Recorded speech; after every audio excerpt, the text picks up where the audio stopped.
김단희 어머니 김향자. 조그마한 보탬이라도 돼야죠. 저는 사회활동, 이런 활동을 많이 안 해봐서 제 얘기를 남에게 하는 스타일이 아니어서요. 그래서 제 말 한마디로 우리 유가족 단체한테 불이익이 있을까 그런 게 신경 쓰이죠. 그런데 상대방이 관심 있어 하면 우리 얘기, 남 얘기도 아니고 우리 애들 얘기니까 설명을 해줘야죠. 추모 문화제 때 발언을 해야 한다고 제가 집에서 급하게 다니한테 편지 썼는데 너무 우니까 글씨가 아예 안 보이더라고요. 딸 이름 불렀을 때 눈물 먼저 나요. 애들한테 왜 그런 일이 있어서 우리 딸이 그렇게 가야 했고 어떻게 자식을 잊어요. 우리 단이 장례 치른 안양 한림 장례식장이 서울에서도 교통이 되게 오기가 복잡하고 힘들다고 하더라고요. 근데 애들이 다 찾아왔더라고요. 단이 친구들이나 학교 선후배들이 찾아왔는데 너무 고맙고 애들이 어려서 모르고 철없는 애들로만 봤더니 진짜 어른들보다 낫더라고요. 생각하는 게 너무 기특하고. 안 그러실 분도 있는데 남의 일이라고 함부로 말하는 분들은 잘 모르시고 그러잖아요. 이러쿵저러쿵 말하니까.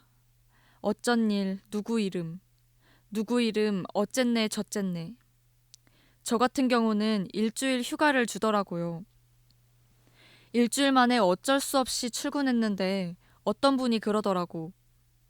왜 딸은 거기 놀러가서 죽었냐 이렇게 말하더라고. 그런 사람하고 말을 해봤자 어이가 없고 뭔 말이 통하나 싶고 그러더라고. 직장 동료가 있는데 그분도 자식을 잃었다고 하더라고요. 그런 분은 어딘가 공감대가 생기더라고요.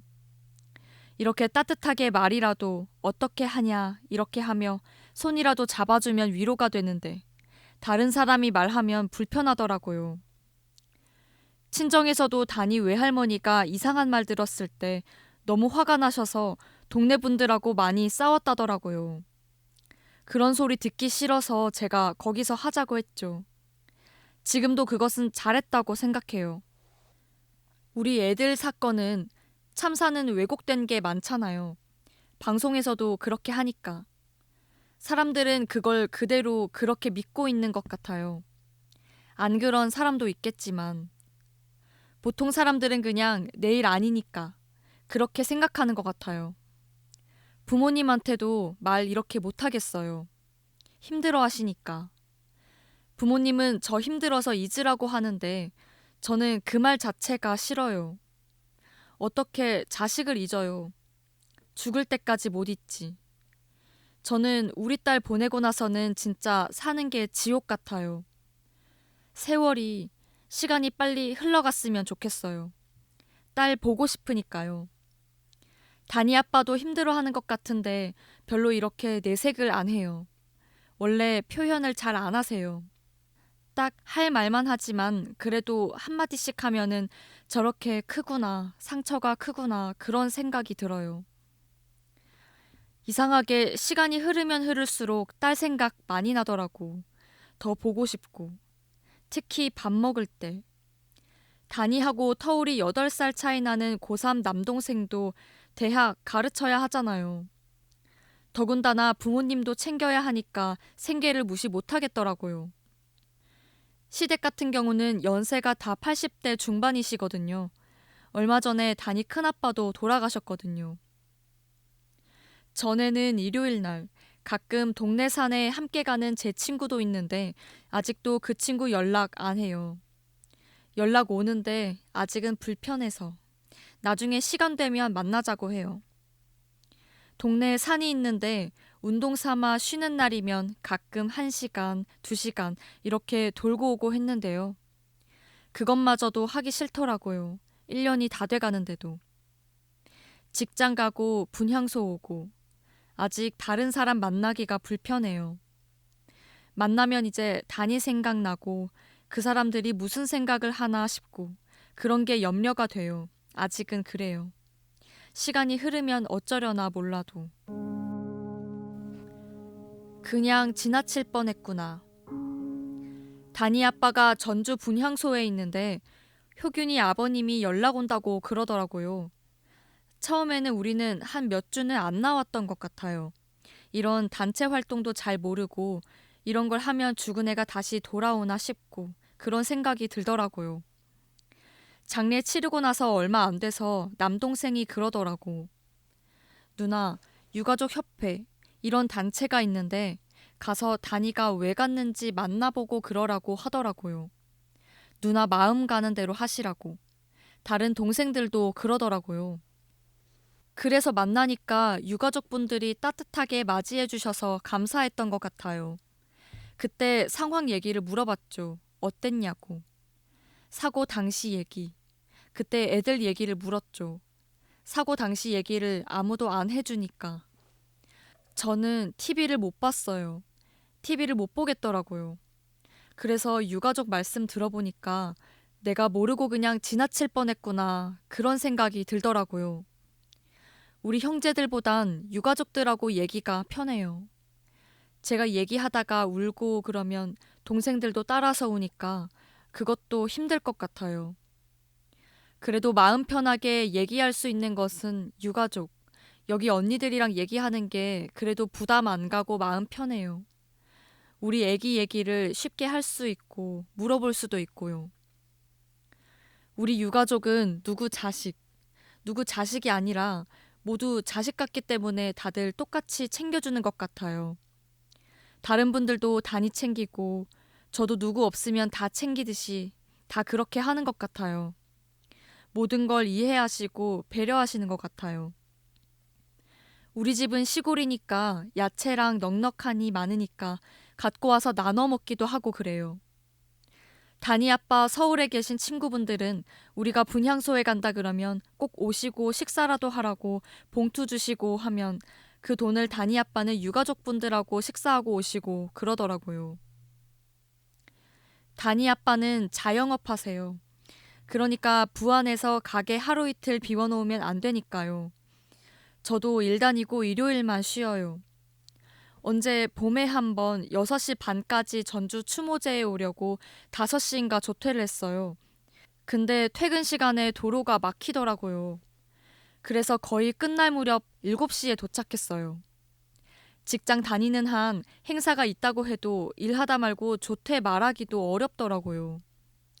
여러 가지 많이 참여를 해야 하는데 여건상 참여를 못하니까 분향소 지킴이라도 열심히 해서 조그마한 보탬이라도 돼야죠. 시민들은 대부분 분향소를 그냥 지나가세요. 불편해서 그냥 가시는 것 같아요. 언제는 지나가는 사람들이 세월호 분향소와 착각하시더라고요. 옆에 있어서. 그럼 저는 우리는 12구 이태원 참사 분향소라고 했지요. 그래도 다니 아빠가 159km 릴레이 행진, 그때는 참석했어요. 저는 못 가고. 다니 아빠는 하룻밤 국회 농성장 지키기도 했다는데 그때 다른 아버님이랑 계셨대요. 무슨 일이든 방법은 다양하지만 우리 유가족, 우리 애들만 생각하면 우리 애들 위한 길이라면 다 좋다고 생각해요. 다른 어머님, 아버님들이 워낙 잘 이끌어 가시니까 저는 많이 따라가는 편이죠. 언젠가는 얘기를 해야겠죠. 다니는 어렸을 때부터 책을 많이 읽었어요. 꾸준히 읽었지. 얘가 책을 많이 보더라고요. 도서관을 자주 데리고 다니고 미술학원도 다니게끔 하고 그랬죠. 책 많이 보고 글 쓰는 거 좋아하고 지금 생각해보니까 그림도 잘 그리고 그랬던 것 같아요. 예전에는 몰랐지만 제법 글 쓰는 재주도 있었고 메모하는 걸 좋아했더라고요. 다니가 가고 나서 일기장, 메모를 보니까 글도 제법 잘 썼고요. 부모가 항상 있을 수 없잖아요. 그래서 자립심도 키워주고 그러려고 했어요. 나쁜 짓 말고 뭐든지 다 해볼 수 있는 거 다 해보라고. 경험해보라고. 다른 애들도 그렇지만 고등학교 졸업하고 운전은 안 했지만 면허증도 바로 따고 그랬어요. 애들 초등학생 땐 학교 있는 시간만 직장 생활하고 애들 하교하면 같이 시간 보내고 했어요. 제가 애 키우는 것도 초보다 보니까 단위를 좀 엄하게 키웠어요. 지금은 너무 아쉽네요. 단이 있을 때 더 따뜻하게 못 해줬던 게 너무 아쉬워요. 그래서 단이 동생은 단이보다 그렇게 안 키웠어요. 너무 엄하게 키우는 것도 안 되겠더라고요. 그러다 보니까 이제 혼자 있는데 얘도 잘 키워야 되는 그런 생각이 들었나 봐요. 그래서 저하고 한바탕 좀 다툰 적 있는데 그때 되게 심하게 다퉜던 것 같아요. 저도 잘못했어요. 단이 동생이 누나 말도 잘 듣더라고. 애들끼리는 잘 지냈어요. 제가 단이야 네가 말 좀 해봐 그러면 지네들끼리 통하는 말이 있잖아요. 단이가 학교 졸업하고 사회생활 해보니까 그런저런 얘기해주면 동생이 말 듣고 하더라고. 저는 나와서 이런저런 얘기를 듣고 참사에 대해서 진실된 걸 많이 듣는데 단이 동생 같은 경우는 모르겠어요. 아니면 자기 나름대로 누나 생각을 하는지 모르겠어. 지난 겨울에 분향소 왔어요. 이제 저희가 이런저런 얘기를 아들한테 해줘야 하는데 해주는 게 나을 것 같은데 아들이 지금 속이 어떤가를 누나 얘기해서 힘들어 할까봐 솔직히 지금 얘기를 선뜻 못하겠어요. 근데 하긴 해야 하는데 언젠가는 얘기를 해야겠죠. 정리를 해서요. 아들을 위해서라도 누나에 대해서 엄마 아빠가 가서 하는 일, 참사에 대해서 정확히 말해줘야 할 것 같아요.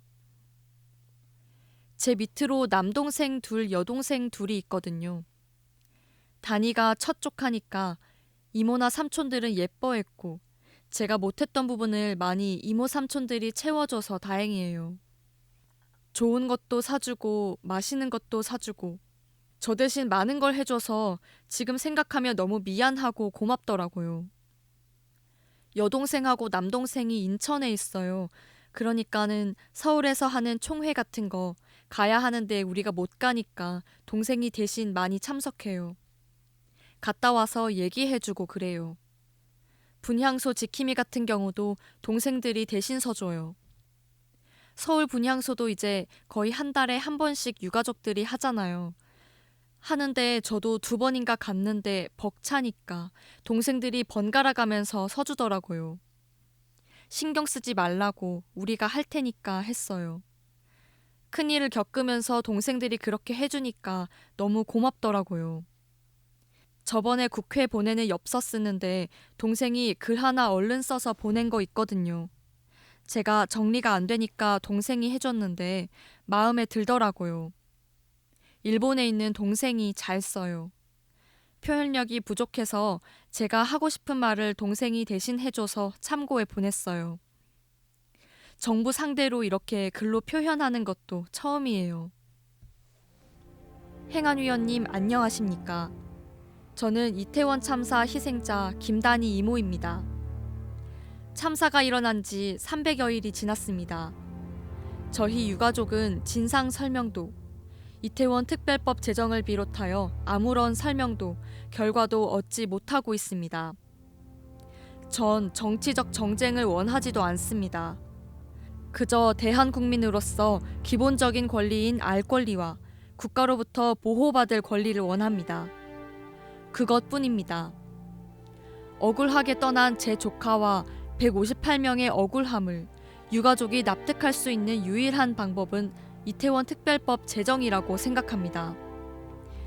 이태원 참사 유가족이라는 한 집단의 외침이 아니라 대한민국 국민으로서의 외침으로 받아들이기를 원합니다. 간절한 마음으로 호소합니다. 행안위원님 부탁드립니다. 이태원 참사 희생자 김단희 이모 드림. 할 일이 너무 많은 것 같아요. 특별법이 통과해도 제대로 조사나 될까 싶고 염려되고 첫째, 우리 애들 명예 회복되고 그랬으면 좋겠어요. 억울하니까. 세상에 159명을, 그 희생자들을. 당연히 국가가 지켜줘야 할 걸 못 지켜주고 괜히 우리 애들한테, 말없는 우리 애들한테만 덮어 씌운다는 게 너무 잘못한 것 같아요. 그 사건 일어나기 전에 조금만 통제하고 그 상황을 누구 하나 신경만 조금 썼으면 그런 일이 없었을 텐데 그게 너무 아쉽죠. 그리고 신고를 했잖아요. 신고가 왔으면 당연히 와서 그 사건을 안 일어나게 막아야만 되는데 못 막고 진짜 너무 그러지 않아요? 시민 신고가 왔는데 신고도 무시하고 그걸 못 막았다는 게 나는 진짜 너무 이해가 안 가요. 주변의 경찰들도 마약 수사다 어쨌다고 그것만 하고 있었잖아요. 너무 이해가 안 가. 진짜 한복판에서 그런 일이. 정부에서 알아서 잘 해야지 진짜 왜 그것을 못 막는지 모르겠어요. 이런 일을 정부에서도 당연히 해야 할 일을 왜 못하고 이런 참사를 못 막고 이런 희생자를 만들고 우리 일반인은 이렇게 진짜 어처구니 없는 일을 감당하게 만드는지 모르겠어요. 그럼 자신들이 못했으면 책임을 져야지. 책임도 안 지고 그냥 아무 일 없는 것처럼 또 다 나와서 시장이고 경찰청장이 다 나와서 아무 일 없는 것처럼 다 또 자기 일을 하고 있는 나는 아무 일 없는 것처럼 하고 오는 게 납득이 안 가고 믿을 수가 없어요. 정부를, 나라를 믿지 못해서 내 자신을 내가 믿어야 한다, 지켜야 한다, 그런 생각뿐이에요. 매사 조심해야겠다, 그런 생각이 들어요. 윤석열 대통령만 용산 거기로 안 갔어도 이런 일이 없었지 않았을까? 대통령은 지금 우리 일도 그러고 사회적으로 모든 일을 너무나 많이 잘못하고 있는 것 같아요. 시민단체 만났을 때 이런 바쁜 세상에 다 자기 먹고 살기 힘들 텐데 이런 일에 많이 참여하시고 계시구나. 저는 깜짝 놀랐어요. 자원봉사 하시는 분들인가 했죠. 세상에 이런 분들이 계시구나 깨달았어요. 새삼 느꼈어요. 너무 고맙고 감사하고 그랬어요. 여러 가지 단체도 있더라고요. 저는 약자를 위해서 항상 힘써주는 분들이라고 생각했어요. 시민단체, 민주노총 같은 사람들은 약자 입장에서 대변해주는 사람들이잖아요. 시민단체 모두 지금까지 많이 저희 유가족을 많이 도와주셔서 감사하지만 앞으로도 많이 이끌어주시고 도와주셨으면 좋겠어요. 지금도 많이 도움되지만 우리가 할 일이 너무 많은 것 같아요. 해야 할 일이 많으니까 끝까지 저희를 도와주셨으면 감사하겠습니다.